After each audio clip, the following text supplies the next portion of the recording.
এটাকে বলা হয় চার্লি চ্যাপলিন স্কয়ার। এই চার্লি চ্যাপলিন স্কয়ারে আপনারা নিজামস এরিয়ায় এখানেও অসংখ্য দোকানপাট বসে। এটা মূলত পৌরসভার সাথেই, এবং পৌরসভা পার হয়ে আলি আপনারা পাবেন কলকাতা পৌরসভার এস হক মার্কেট, যেটা কলকাতা পৌর সংস্থা পরিচালনা করে।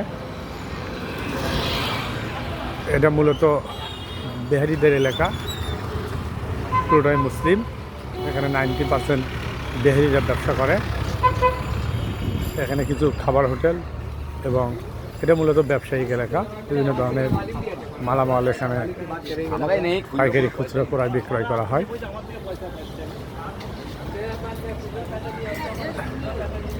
এটাকে অনেকে হক মার্কেট বলে, হকাস মার্কেট বলে, অনেকে নিউ মার্কেট বলে। এটা এস হক মার্কেট রোড বা নিজাম রোড, কলকাতা।